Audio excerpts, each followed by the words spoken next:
warahmatullahi wabarakatuh. Iya. Kemarin harusnya saya masuk, tapi pada saat itu saya ada di perjalanan, jadi agak sulit. Terus mau rekam, ternyata ngerekamnya nggak berhasil juga, suaranya nggak jelas ya udah. Udah gitu saya udah gergetan manten. Ini 3 kali saya ngerekam itu nggak jelas, udah mendingan sekali ngajar 1 jam juga beres ya. Jadi ditunda sampai hari ini. Baik, dan tadi pas mau share link Zoom jam 10, harus masuk ke rapat dulu sebentar. Baik ya, kita mulai saja. Ini topik hari ini kita akan berbicara mengenai implementasi etik dalam pendidikan. Ada 3 hal yang ingin saya sampaikan, latar belakang atau background sedikit saja ya, yang mungkin menjadi bukti bahwa implementasi etik itu tidak hanya pada saat pelaksanaan etik saja, tapi dari mulai perencanaan itu harus sudah diimplementasikan. Kemudian pada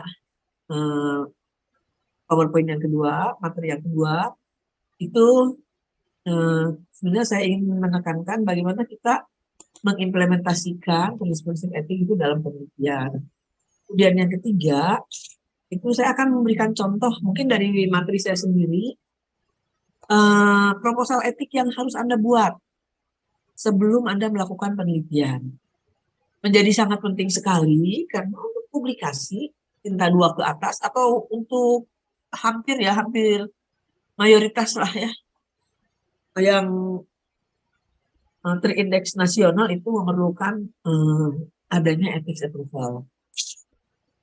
Nah, atau ethics view.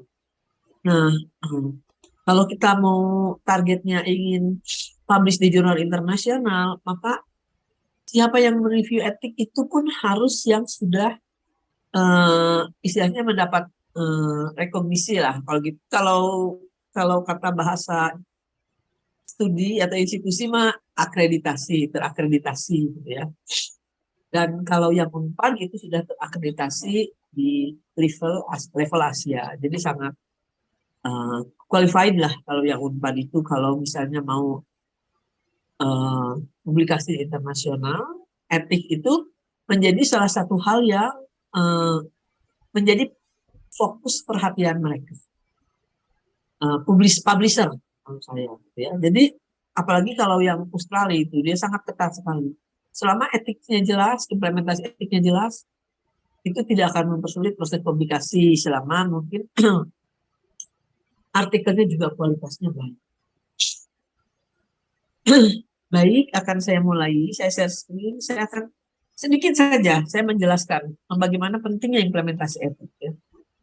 Walaupun di sini PowerPoint-nya banyak gitu, tapi karena waktunya sedikit, saya sampaikan sedikit saja. Bukti bahwa jika tidak ada rambu-rambu etik yang harus dipenuhi pada saat penelitian, maka itulah yang bisa terjadi.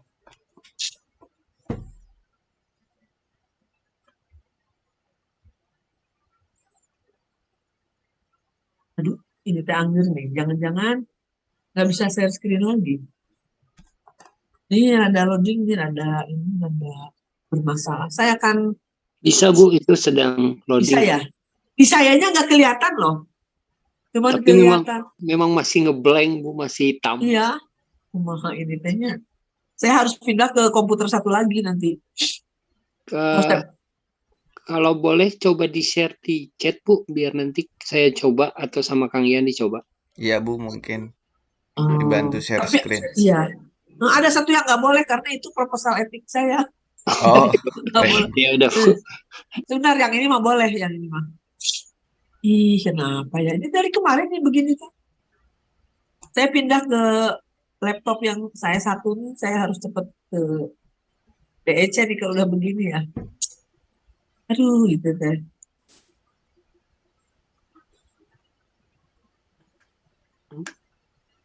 Kelihatan? Kelihatan Bu. Kelihatan tapi gambar apa Bu? Itu gambar apa Bu, gede banget? Saya juga nggak kelihatan ya, saya nggak kelihatan gambar apa-apa.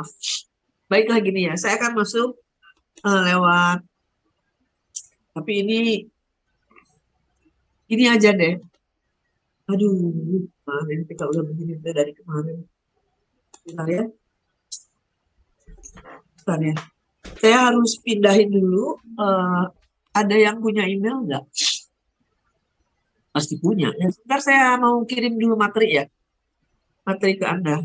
Siap, Bu. Mangga, Bu. Nggak apa-apa. Oh, Nanti ke ya. Kang Ian atau ke saya juga nggak Ya, apa-apa. bentar Silakan. ya, saya coba masukin ke ini ya. Apa sayanya harus off cam gitu ya? Coba saya off cam lagi, coba. Bisa nggak saya share? Saya coba ini dulu ya. Saya off cam, share screen, bisa nggak?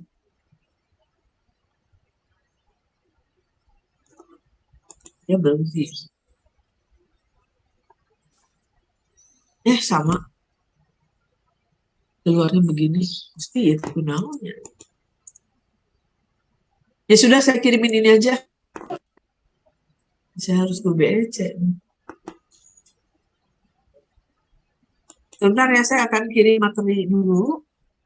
Mungkin kalau bisa di chat Zoom. Tapi kalau nggak, saya lewat Sipen aja. Baik, Bu. Saya kirimin email saya, Bu.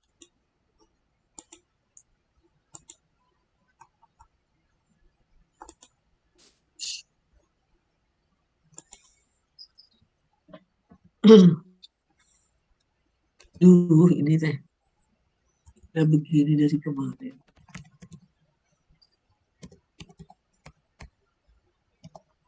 Ya.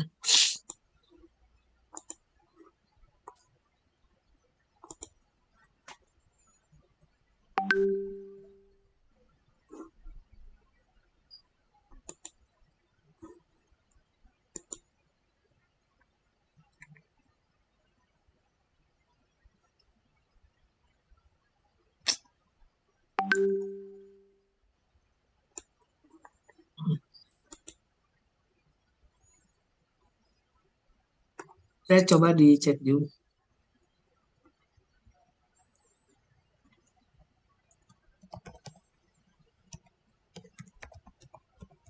Begini.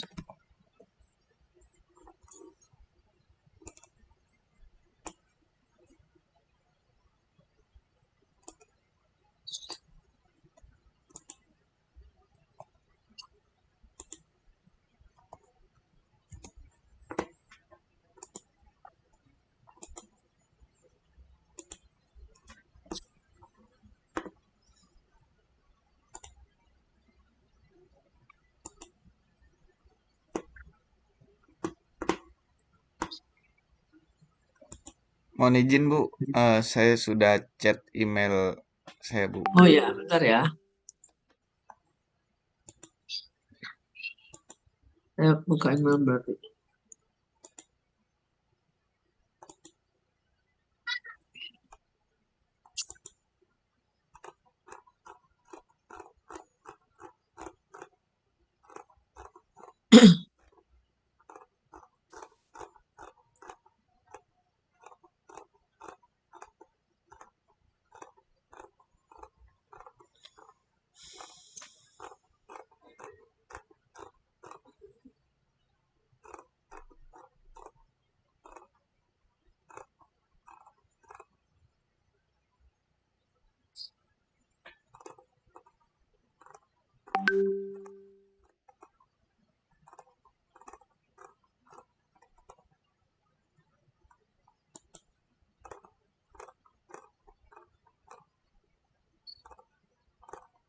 Ternyata email lama. Sebentar saya coba ini ya.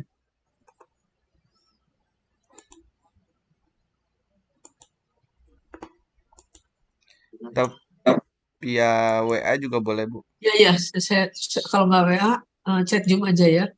Ini soalnya lagi bermasalah kalau di apa? Aduh, ya.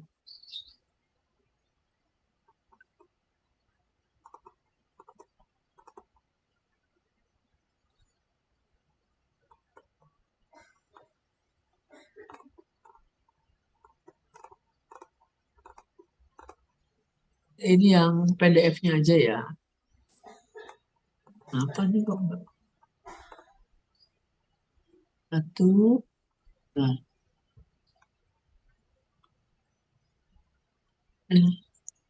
satu berarti.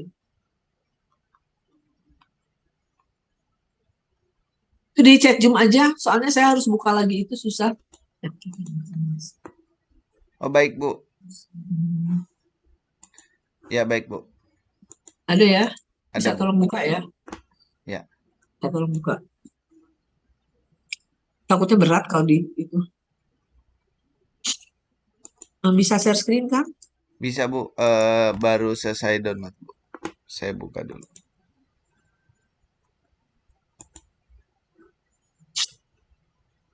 Mudah-mudahan nanti yang ini, yang contoh proposal bisa saya tunjukkan.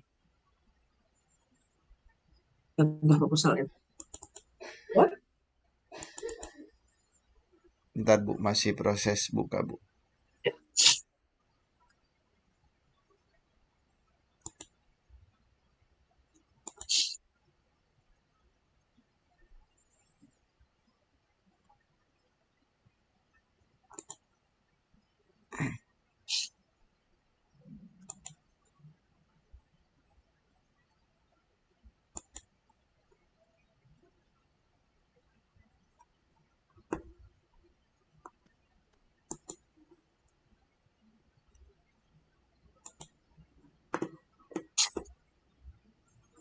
Kayaknya ini bisa, Bu. Mungkin udah di-share. Oh ya, ini yang Mau yang ini mana? yang PDF ya? Mangga sok silakan. Ini yang PDF ethical isu sama nursing research, Bu. Ini Ya, bisa dibesarin sedikit. yang mana, Bu? Yang ini yang udah ini nih, udah on air. Oh, Udah on udah. air, udah ada. Oh, siap, Bu. Ya. Ini, Bu, silakan. Ya, besarin sedikit lagi. Kelihatan nggak? Kelihatan, Kelihatan Bu. ya? Baik, ini saya mungkin yang ini sebentar saja. Saya hanya ingin menggambarkannya bagaimana pada zaman secara historis kita lihat ke belakang, zaman itu tidak ada kewajiban untuk mengikuti implementasi, untuk mengikuti prinsip-prinsip etik. Bahkan mungkin prinsip-prinsip etiknya juga belum ada dan diakui secara internasional. Ada nilai-nilai yang secara general yang disetujui untuk diimplementasikan dalam prinsip-prinsip etik. Ya. Ada lembaga-lembaga yang memang khusus gitu melakukan review atau memantau untuk pasti bagaimana suatu penelitian itu harus mengikuti prinsip-prinsip etik. Begitu juga publikasi. Semua publikasi itu dia juga ada acuan etiknya. Jadi bahkan mau juga dia kalau mempublikasikan penelitian yang tidak ada etik reviewnya. Karena berat sekali tanggung jawab publiknya. Ya. Baik, kita lihat. Bisa slide selanjutnya. Kita lihat ini secara garis besar saja kenapa sih sebetulnya kita perlu mengimplementasikan etik, prinsip-prinsip etik dalam penelitian. Karena seringkali partisipan itu ada di posisi yang sangat berisiko ya, atau vulnerable position sebetulnya ya. Jadi untuk melindungi partisipan atau untuk melindungi juga mungkin orang-orang yang menerima pelayanan kesehatan gitu. Jadi intervensi-intervensi itu di sisi lain harus sudah teruji, tapi diujikannya kepada siapa dan itulah harus benar-benar dilindungi gitu partisipan yang berkontribusi atau ikut dalam penelitian tersebut. Selanjutnya, secara historis itu zaman dulu ada penelitian yang sekarang itu dikenalnya unethical study yang tidak etis gitu ya. Pada saat itu memang belum ada peraturan atau regulasi, mungkin ada tapi sifatnya di negara-negara tertentu, tapi zaman ini sepertinya belum zaman Nazi ya, eksperimen Nazi. Mungkin saya akan singgung dua hal aja, yang Nazi eksperimen sama yang Tuskegee ya, sipilis. Kesananya mungkin bisa dilihat, bisa dibaca di PPT ini, atau Anda juga bisa mendapatkan di Google juga ada gitu ya. Kalau Tuskegee itu ada filmnya dulu ya, ada filmnya. Saya itu saya waktu itu lihat itu saya nggak tahu ya yang diceritain itu apa. Oh, rupanya tentang eksperimen itu penelitian tentang taksi tadi itu yang tidak etis. Slide selanjutnya. Nah ini kalau ini kan pada saat ke belakang 1933 1945, di mana program-program eksperimen Nazi itu memang tidak didasarkan kepada hal-hal yang etik ya, belum ada dulu ya. Dan suka-suka aja semau-maunya sesuai dengan tujuannya gitu. Kalau sekarang kan di negara manapun kan tidak boleh melakukan penelitian yang tidak etis gitu, karena kan banyak sekali yang bisa dilakukan gitu. Kalau kalau dengan penelitian eksperimen ini kalau tidak mengikuti prinsip-prinsip etik itu banyak hal ya, mulai dari rekayasa genetik, cloning dan lain sebagainya, itu kalau tidak mengikuti prinsip etik kan itu akan berbahaya. Nah kalau yang zaman dulu pada tahun antara tahun 1930 sampai 1945 itu eksperimen Nazi itu termasuk misalnya sterilisasi, mensterilisasi pada misalnya orang-orang yang berpenyakit jiwa gitu, jadi nggak bisa punya anak gitu. Tujuannya itu menghasilkan bangsa Arya, bangsa Jerman yang unggul dulu ya. Nah, seperti itu ya. Selanjutnya, nah ini yang Nazi ini ya, yang punya penyakit menurun atau herediter, punya penyakit jiwa, punya penyakit genetik kebutaan, atau tuli, atau beberapa bentuk kekandungan alkohol gitu ya, termasuk buta warna gitu ya. Jadi mereka disteril supaya tidak punya keturunan gitu. Supaya yang punya keturunan itu yang bagus-bagus aja. Nah itu kan itu tidak etis juga. Itu eksperimen ini dilakukan pada masa Nazi. Baik, slide selanjutnya. Nah ini yang sangat terkenal ini, karena ini berlangsung 40 tahun penelitian ini. Ini terjadi di Amerika, di negara Alabama, di Tuskegee kotanya. Ini sangat terkenal, bahkan ada filmnya ya. Penelitian berlangsung selama 40 tahun ya. Ini untuk membuktikan bagaimana sih proses penyakit sipilis itu dan bagaimana pengobatannya. Jadi ada 2 grup nih. 400 ya, treatment group 400 dan 200 yang control group ya. Nah, jadi di dalam penelitian ini satu grup yang orang kulit putih, yaitu dia diberikan obat.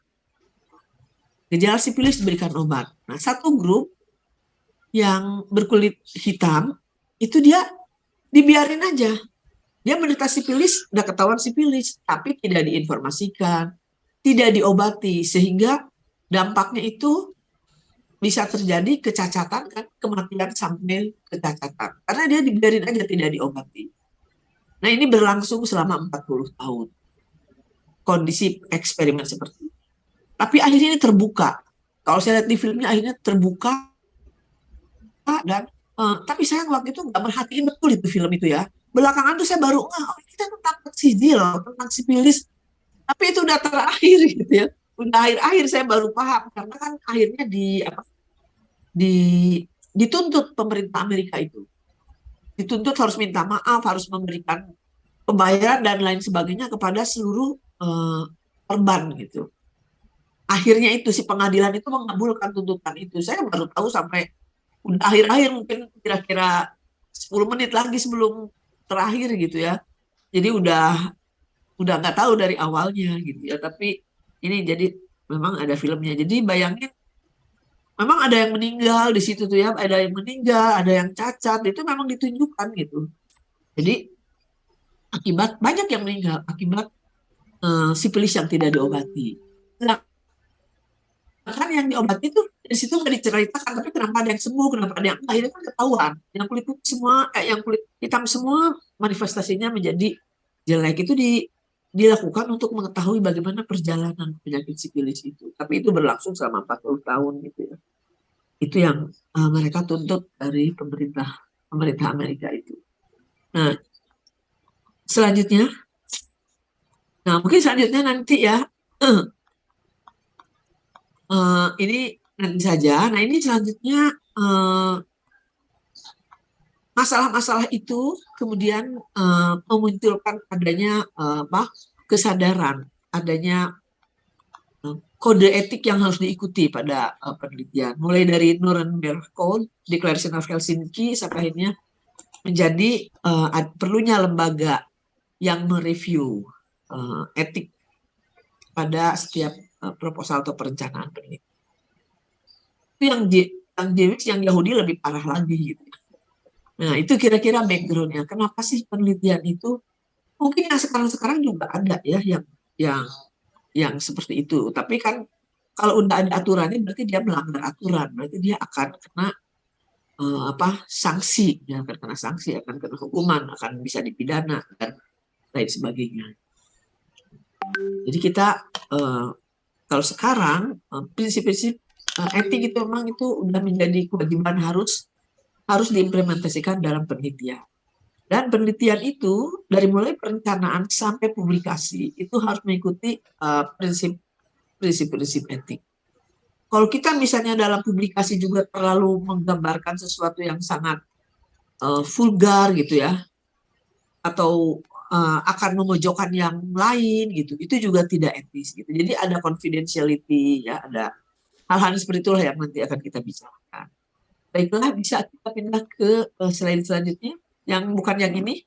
Ini mah nanti bisa dibaca ya, ini bagaimana munculnya prinsip-prinsip etik ya, apa munculnya bahwa suatu penelitian itu harus disepakati secara internasional harus mengikuti kode etik atau mengimplementasikan prinsip-prinsip etik dalam penelitian, terutama penelitian yang menyangkut human subject atau menyangkut manusia. Sebetulnya nggak menyangkut manusia aja, menyangkut binatang juga sekarang ada prinsip etiknya gitu. Bahkan yang saya tuh juga tahunya pas ada pertemuan reviewer etik gitu ya, ada juga yang dari cabang ilmu kedokteran hewan misalnya. Gitu. Jadi tahu di situ juga ada reviewer etiknya. Baik, slide selanjutnya. Baik ya, jadi kita sekarang mungkin sudah terbayangkan ya kenapa implementasi etik itu menjadi penting gitu ya. Pertama tentu saja untuk mencegah hal-hal yang tidak rasional dan tidak perlu gitu ya, seperti yang disterilisasi lah yang orang-orang schizofren gitu ya semuanya, dan orang-orang penyakit kronis. Banyak lagi sebenarnya kalau diceritain yang serem-serem itu yang Jewish ya, yang Yahudi itu. Kemudian yang kedua, sebagai recognition, sebagai penghargaan kepada partisipan yang sudah berpartisipasi di dalam penelitian kita. Ini yang kedua yang tadi sudah diceritakan ya. Jadi untuk menjamin bahwa hal-hal yang tidak penting, tidak aman, ceroboh, itu tidak dilakukan oleh peneliti. Yang selanjutnya, untuk menjamin bahwa peneliti itu memiliki knowledge atau pengetahuan yang cukup terkait area yang akan diteliti. Nah, nanti sekarang ini ada, mungkin saya akan, itu udah ada dari Dikti ya. Dari Dikti. Yang ntar dulu ya, aku beli makannya ini masih dikit lagi kok. Standar untuk peneliti, standar penelitian itu nanti bukunya ya, bisa saya berikan ya. Itu karena itu udah bisa di-download di web juga ya. Tapi kalau ini kan kita bicara khusus mengenai masalah etiknya. Jadi seorang peneliti itu pertama harus meneliti itu sesuai dengan bidang keilmuannya. Artinya masih dalam area keilmuannya, di mana dia memiliki knowledge atau ilmu yang cukup kuat tentunya ya. Yang kedua, yang selanjutnya, jadi prinsip-prinsip etik itu menjadi suatu norma yang diharapkan dilakukan oleh semua peneliti dalam melaksanakan aktivitas risetnya.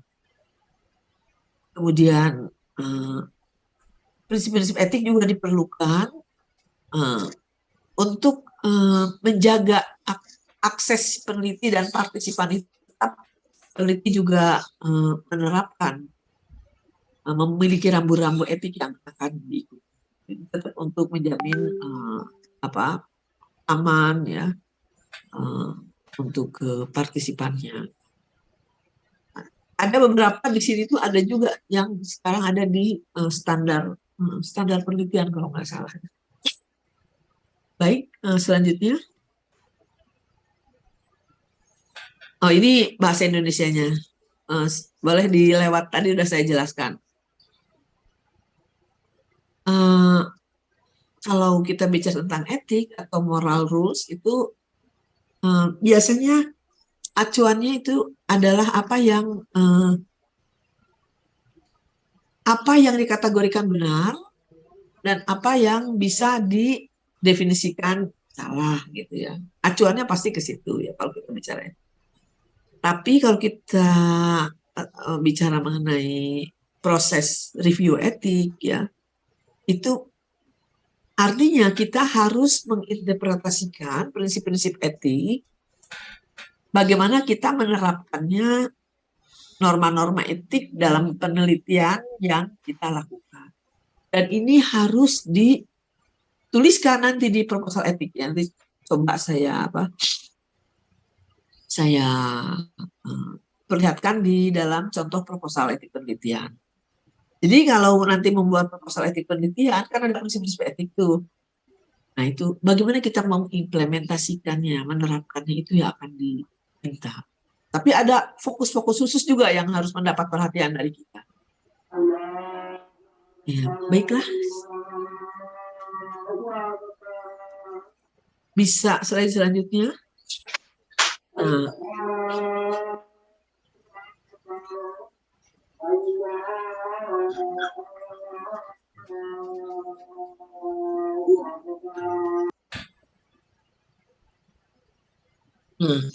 Untuk kita menulis mengimplementasikan prinsip-prinsip etik dalam penelitian, intinya sama, cuma ada istilahnya yang bukan istilah ya, fokusnya gitu. Kalau prinsip etik yang pertama adalah respect for autonomy.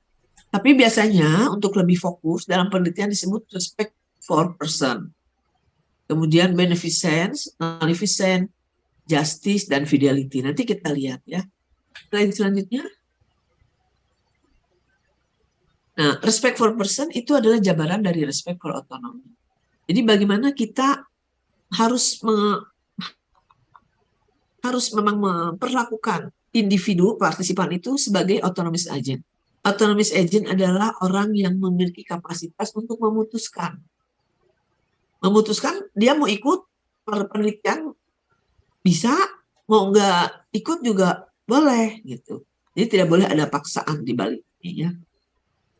Implementasinya adalah itu. Kemudian tidak boleh menganggap partisipan itu sebagai alat untuk mencapai tujuan kita misalnya, ya nggak boleh. Partisipan adalah human, adalah manusia yang harus diperlakukan sebagai manusia sebagaimana kita ingin diperlakukan. Kemudian karenanya kita harus membuat pilihan. Tidak boleh ada paksaan gitu dalam penelitian ini. Yang kedua harus ada perlindungan ya. Di antaranya ada partisipasi dari partisipan dalam penelitian itu harus sifatnya volunteer. Volunteer itu kesukarelaan, tidak dipaksa, boleh mengundurkan diri kapan saja tanpa penalti. Itu harus dijelaskan. Kedua, harus ada informed consent. Informed consent adalah penjabaran dari respect for person. Memberikan pilihan, memberikan pengetahuan untuk apa penelitian ini menggunakan. Bentar ya. Kemudian ini Anda udah bisa lihat ya, proteksi terhadap privasi dan hak untuk mengundurkan diri kapan saja. Nah, ini silahkan dibaca ya, sambil mendengarkan dulu. Nanti azan berhenti di tempat saya.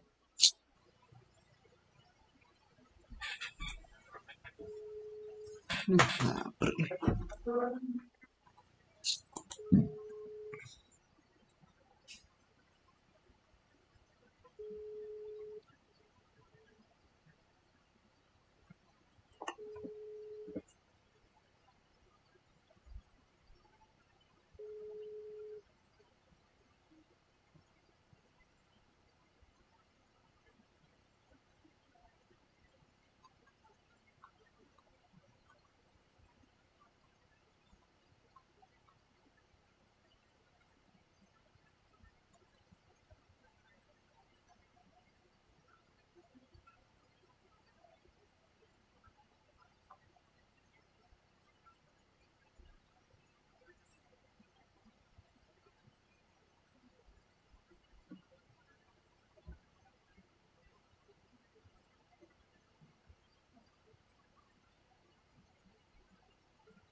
Bisa dilanjutkan? Ini apa? Ada gambar apa di tempat saya? Bisa Bu, Baik, bisa ya. beneficence. Nah, untuk beneficence itu kan artinya beneficence itu adanya apa? Niat ya, adanya dasar dari penelitian yang kita lakukan itu harus selalu untuk kebaikan. Jadi tidak boleh melakukan penelitian dasarnya yang lain-lain. Pokoknya penelitian yang kita lakukan haruslah ada manfaatnya. Tentu ya, kita juga ngapain capek-capek melakukan penelitian kalau nggak ada manfaatnya gitu ya. Jadi dasar penelitian itu. Jadi penelitian dilakukan harus membawa manfaat. Jadi itu manfaatnya tentu manfaat yang baik. Dan harus sebetulnya ini beneficence dan non maleficence. Tapi di sini saya tidak kurang membahas non maleficence. Nanti saya contohkan di proposal etik yang pernah saya buat gitu ya. Artinya beneficence di sini juga harus meningkatkan kebaikan, mencegah injury ya. Kemudian risk are justified by benefit. Ada risiko tapi risikonya minimal gitu. Misalnya risikonya berupa misalnya ketidaknyamanan pada pasien gitu ya, misalnya ya. Kemudian risiko itu diminimalkan. Contoh misalnya risiko diminimalkan. Misalnya nih salah satu contohnya si reviewer etik atau kita misalnya mungkin supervisor, mungkin reviewer etik akan berusaha bahwa risiko itu minimal. Contoh misalnya early mobilisasi pada pasien yang menggunakan ventilator. di intensive care itu sudah sangat vulnerable. Pasiennya sangat vulnerable, pasiennya yang labil misalnya ya. Yang kedua dia pakai ventilator. Jadi gimana kita meminimalkan resikonya untuk kondisi ini? Ini salah satu contohnya itu ya harus yang melakukan penelitian itu memang harus mempunyai pengetahuan di situ, harus sudah terbiasa mengerjakan. Kemudian apalagi harus dilakukan misalnya pada saat di mana resources itu banyak, misalnya pada saat dinas pagi harus dilakukan, harus ada kerjasama antara perawat penanggung jawab, DPJP gitu ya, dan harus diinformasikan dulu mengenai hal ini. Nah, hal-hal tersebut memang dilakukan untuk meminimalkan risiko. Di mana itu dilakukan oleh orang yang memang belum terbiasa bekerja di situ, ya belum terbiasa di lingkungan itu, maka itu akan cenderung memposisikan pasien dalam posisi yang berisiko. Jadi pada review etik itu diantaranya dilihat bagaimana risiko itu diminimalkan. Dan risiko itu harus bisa dijustifikasi, harus bisa kalau ditimbang dengan benefitnya jauh lebih banyak, risikonya minimal. Salah satu contoh review etik. Ya. Kalau ada konflik of interest, harus ada strategi untuk menghilangkan konflik of interest. Ada beberapa cara gitu. Dan menghilangkan bias atau memanage bias, misalnya contohnya seperti itu. Bisa selanjutnya. Nah, sebetulnya sebelum ke justice ada normal efficient. Saya juga nggak ngerti, ini ada hilang sedikit PowerPoint-nya. Normal efficient itu artinya harus melakukan pencegahan supaya tidak terjadi injury gitu. Di antaranya misalnya harus ada kerjasama gitu dengan DPJP dalam rangka untuk mencegah terjadinya injury. Kemudian ada hal-hal lain ya, yang harus dilakukan gitu, dicari strateginya supaya tidak mengakibatkan pasien berada di posisi yang berisiko terjadi injury atau partisipan. Nah, itu diantaranya normal efficiency. Kemudian justice itu yang terakhir ya. Kita bisa melihat justice itu bagaimana peneliti harus memperlakukan partisipan itu sama. Kalaupun ada eksperimen, mungkin nanti yang control group itu dilakukannya setelah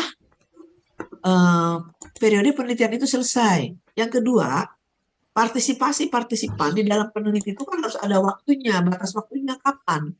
Nah, setelah waktu yang ditetapkan, misalnya selama sebulan atau setelah diberikan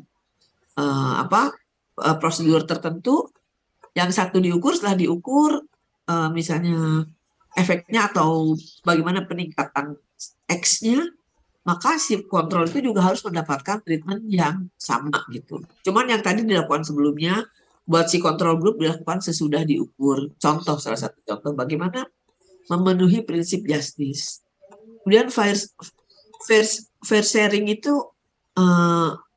burden sharing dari beban ya, atau juga equity itu kesetaraan, itu juga harus diimplementasikan dalam prinsip etik. Kamu masak sayang jadinya? Justice di dalam penelitian. Salah satu contoh misalnya dalam menetapkan waktu untuk wawancara. Gak usah kali.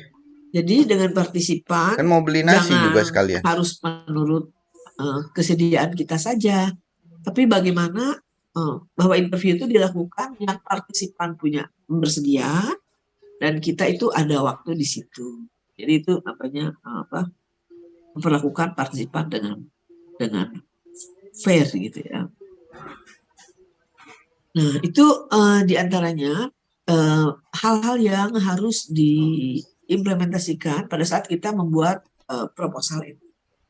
Bagaimana menginterpretasikan prinsip-prinsip etik ke dalam penelitian. Nah, selanjutnya, ini untuk institusi yang mereview proposal etik ya, kita udah ada di Unpad ya. Bisa lagi selanjutnya. Nah, ini fokus-fokus yang harus diperhatikan di dalam implementasi prinsip-prinsip etik tadi. Pertama, apakah penelitian kita ada treatmentnya? Apakah treatmentnya itu bisa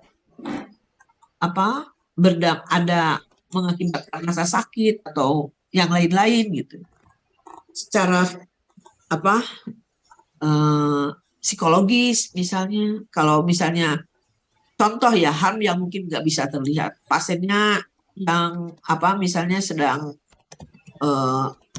berduka gitu ya, kemudian kita mau ada interview gitu ya. Nah, tapi kalau kita interview dia itu bisa terungkit kembali gitu, rasa stresnya, traumanya gitu ya, dan itu bisa memungkinkan dia untuk mengalami episode-episode tertentu yang tekanan psikologis yang dulu pernah dia rasakan. Nah, ini harus bisa diidentifikasi kayak gini, bukan hanya fisik saja tapi psikologis.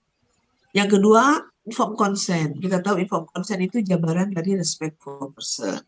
Yang ketiga, confidentiality. Confidentiality itu mulai dari, kalau kualitatif itu mulai dari alamat rumah sakit, alamat lokasi itu harus dirahasiakan. Karena biasanya informasinya banyak. Tapi confidentiality dalam hasil juga perlu. Jadi tidak boleh dalam hasil itu kita bisa mengungkap seperti yang diinginkan, seperti yang terjadi di area di rumah sakit umum di sini gitu. Tidak disebutkan, tapi rumah sakit umum di situ kan hanya ada satu misalnya. Itu juga harus hati-hati, confidentiality. Kemudian hal-hal yang bisa membawa dampak buruk kepada institusi yang menjadi partisipan penelitian itu juga harus mungkin tidak disampaikan, dipublish secara luas ya, tapi bagaimana menyampaikannya lebih faktual, tidak memojokkan, tidak mengungkap identitas. Itu juga hal-hal yang perlu dipikirkan dalam kaitannya etik, penelitian, dan publikasi. Lain lagi kalau reporting langsung ke yang bersangkutan. Misalnya diminta melakukan penelitian, hasilnya itu ya kita tetap harus jujur, harus fair, tapi kan kita harus lindungi juga. Mungkin tidak dipublish sembarangan gitu. Atau dipublish pun ya hanya untuk hal-hal yang tertentu gitu. Jadi kita tidak bisa publikasi itu pada publikasi-publikasi yang ilmiah itu mengungkip, memojokkan. Nah, itu biasanya publisher juga nggak mau gitu ya. Kemudian deception atau dishonesty. Dishonesty itu ketidakjujuran. Itu bisa dimulai dari data collection sampai ke manipulasi data, sampai ke yang paling jeleknya dalam reporting adalah plagiarisme. Jadi penelitian itu bisa bermakna kalau memang kita jujur, fair, sehingga hasilnya juga menggambarkan apa yang ingin kita cari. Demikian juga dalam reporting hasil penelitian seperti dalam artikel atau buku laporan, itu juga kita tidak boleh melakukan plagiarisme karena itu hukumannya juga berat. Kalau dalam akademik bisa tidak diakui, bisa tidak diluluskan. Kalau udah lulus, bahkan udah lulus, sudah jadi pejabat, itu bisa mencoreng, bisa diturunkan. Ini pernah terjadi ya kalau nggak salah. Gitu. Jadi hati-hati. Nah, kita lihat bentuk-bentuk plagiarisme, bisa ke slide selanjutnya. Nah, ini mau sudah ya, tadi sudah saya jelaskan bahwa kita harus berupaya supaya tidak Ini sudah ya.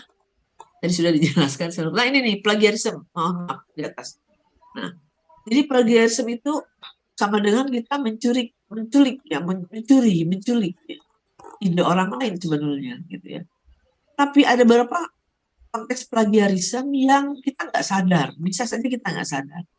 Misalnya kita mengcopy pendapat orang, kata-kata autor tertentu, tapi kita tidak cite dengan benar, atau kita tidak tulis citasinya, itu sudah bisa disebut plagiarisme.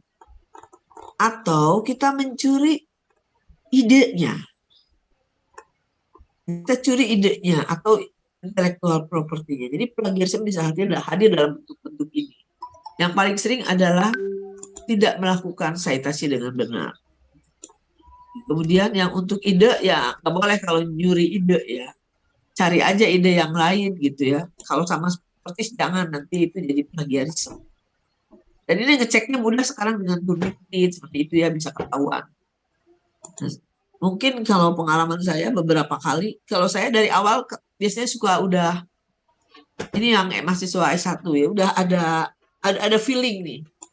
Ini tuh kok baru awal mesinnya udah langsung gini biasanya gitu ya.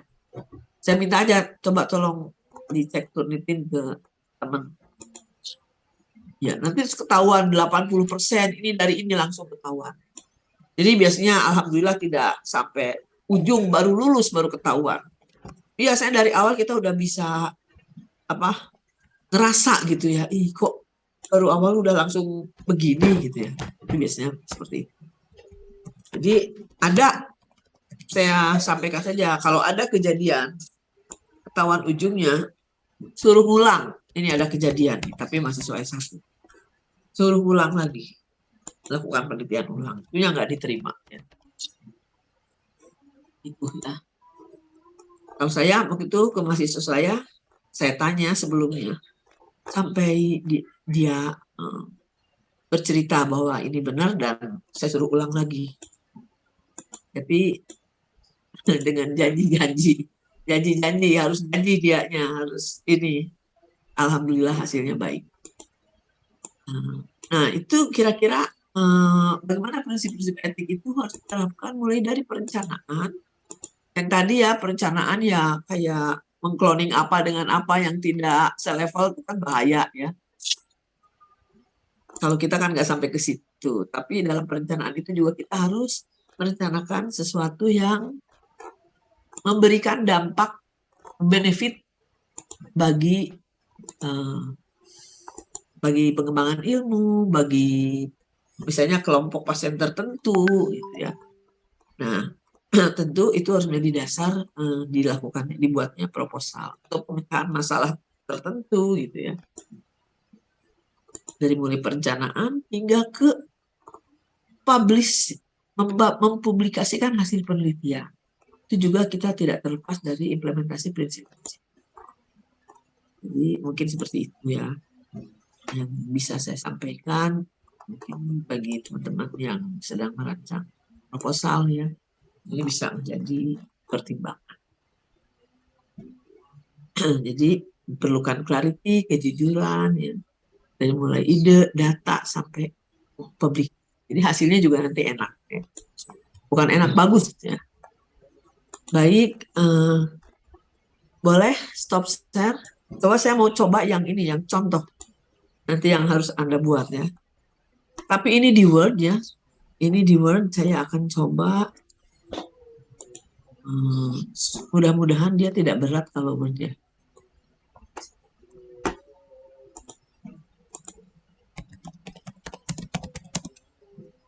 Oh sebentar, saya buka dulu bentar ya.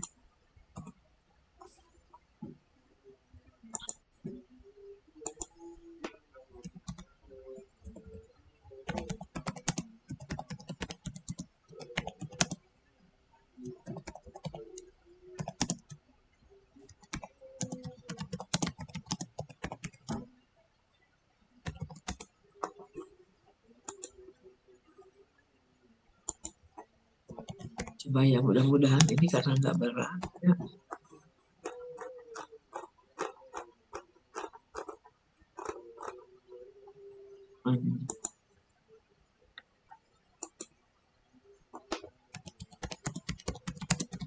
Terlihat nggak? Terlihat, Bu. Terlihat, alhamdulillah ini Word sih jadi nggak berat ya. Kalau PowerPoint berat. Terus saya udah ini duluan, udah off cam jadi dia nggak berat. Baiklah, ini contoh ya. Nanti Anda harus buat proposal penelitian seperti ini ya. Ini biasa diisi saja ya. Kemudian ini juga Anda tinggal isi biasa kalau student ya bukan multi center gitu ya. Kemudian tempat penelitian ya, tempat penelitian di mana itu harus diisi ya seperti ini gampang aja ya. Kemudian alokasi pendanaan bagi yang dapat dana ya.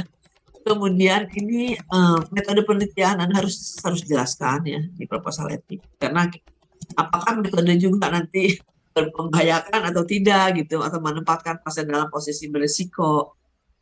Kemudian diceritakan secara singkat ya latar belakang ya, justifikasi kenapa perlunya penelitian ini. Nah itu kan harusnya semuanya harus memberikan kebaikan kan, justifikasi ini gitu ya. Nah nanti Anda harus tulis ini, kemudian tahap-tahap penelitian kalau ini. Nah risiko yang mungkin timbul kelihatan nggak? Terlihat, Bu. Nah, ini risiko. Jadi Anda harus nanti ini dibantu supervisor ya, dibantu pembimbing. Risiko yang mungkin timbul tuh apa gitu ya. Kalau survei ya, misalnya kalau surveinya saya nggak baca yang ini ya. Penelitian ini dinilai tidak beresiko atau minimal risk ya, no risk ya. Ini juga nanti suka dibilangin tidak beresiko. Ini ada risiko minimal. Kenapa? Harus dijawab kalau tidak beresiko karena partisipan dalam penelitian ini adalah misalnya individu yang sehat ya, misalnya ya. Kemudian individu yang sehat yang dapat dikategorikan sebagai capable person atau autonomous person, mampu mengambil keputusan. Contoh saja. Kemudian data collection-nya dilakukan apa? Survei misalnya ya, survei melibatkan ditulis kegiatannya apa? Melibatkan kegiatan diskusi misalnya. Misalnya kalau eksperimen melibatkan kegiatan misalnya mobilisasi pasif atau aktif pada pasien, nah itu udah langsung diuraikan di situ. Jadi sebetulnya misalnya ini kan itu minimal risk gitu kalau yang kayak gitu ya. Kalau yang at risk itu bahaya. Kalau mahasiswa jangan ya at risk ya, lama nanti juga uji etiknya apa sih, review etiknya berkali-kali dan mungkin belum saatnya. Nah, di sini misalnya satu-satunya elemen risiko yang mungkin muncul adalah misalnya perasaan tidak nyaman atau yang lain lagi lah. Jadi harus bisa Anda memprediksi kira-kira yang sehat aja paling minimal itu no risk itu karena minimal risk misalnya adanya perasaan tidak nyaman. Tapi kalau pasiennya vulnerable, hati-hati. Pasien di ICU itu pasiennya vulnerable. Jadi bisa saja pasiennya itu menjadi drop bukan karena dilakukan penelitian, tapi memang kondisi sakitnya. Nah, pada kondisi itu apa yang harus kita lakukan itu yang suka ribet. Jadi bisa 2 kali, 3 kali gitu ya di review etiknya. Nah, di sini harus ya kita harus melihat ya elemen risiko yang paling muncul, yang paling minimal pun mungkin ada gitu ya. Kemudian jika ada partisipan yang seperti itu, kita ngapain? Bagaimana pertolongannya? Misalnya, kalau ini kan minimal risk ya, no risk, orang-orang sehat, perawat ya, tapi bisa aja dia merasa tidak nyaman gitu. Tapi kalau tidak nyaman, gimana? Jika ada partisipan yang tidak nyaman untuk melanjutkan FGD karena khawatir, tapi ini ada terjadi loh. Dia nggak mau berbicara karena takut informasinya itu mengungkap gitu, nggak karena dia punya informasi yang nggak enak, tapi udah disampaikan sama yang lainnya.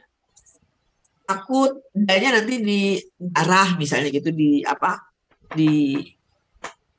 atau dia nggak enak aja menyampaikan sesuatu yang nggak enak, itu kan membuat dia nggak enak juga. Maka peneliti pertama bisa meyakinkan bahwa kerahasiaan informasi diberikan, anonimitas sumber informasi dilindungi. Nah, hal-hal seperti itulah. Tapi kalau yang lebih parah lagi misalnya bagaimana gitu untuk menjamin dia kalau dia drop sewaktu-waktu seperti apa? Ya, karenanya itu kan dilakukan misalnya penelitian ini dilakukan eksperimen atau intervensi padahal miring kiri, miring kanan atau early mobilisasi, tapi pasiennya pakai ventilator gitu kan. Di ICU itu juga bukan hal yang simple gitu ya, itu harus 2 kali dan diyakinkan gitu.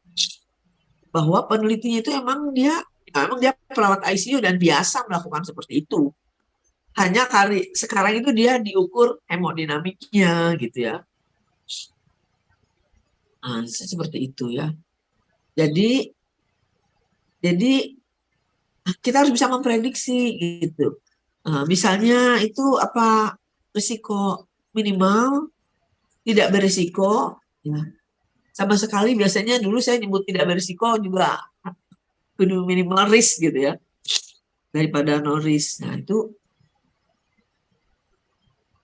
kita harus yakinkan kalau kita itu sudah bisa memprediksi kalau terjadi seperti itu, kita tahu apa yang harus kita lakukan.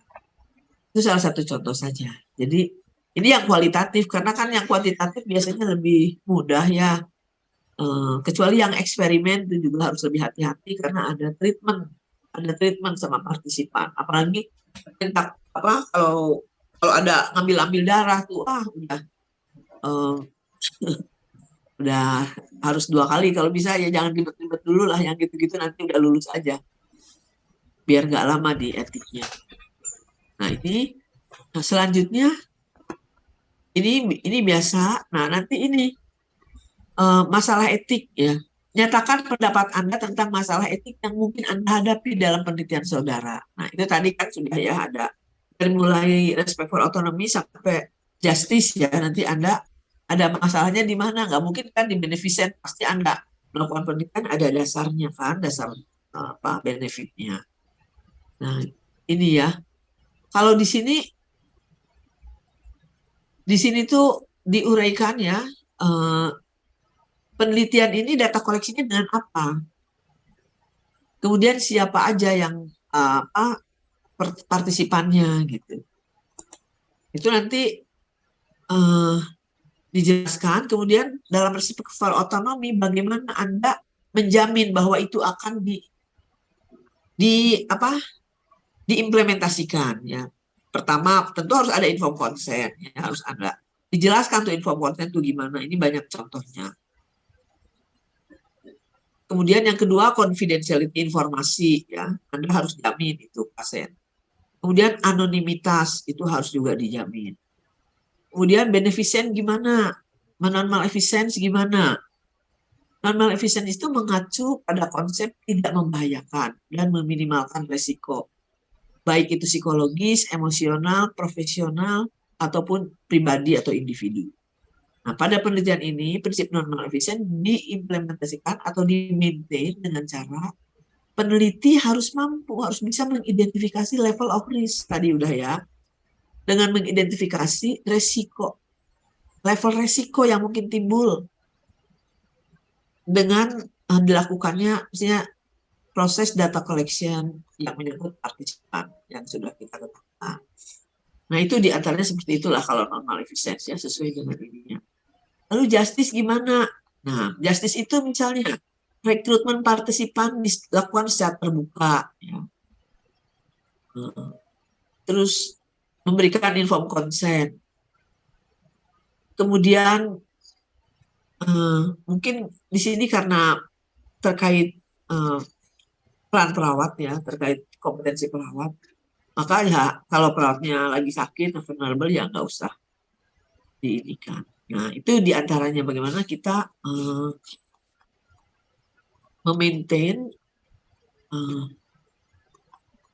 tadi ya prinsip-prinsip etik, menginterpretasi prinsip etik dalam penelitian yang akan kita lakukan. Nah itu yang bisa saya sampaikan.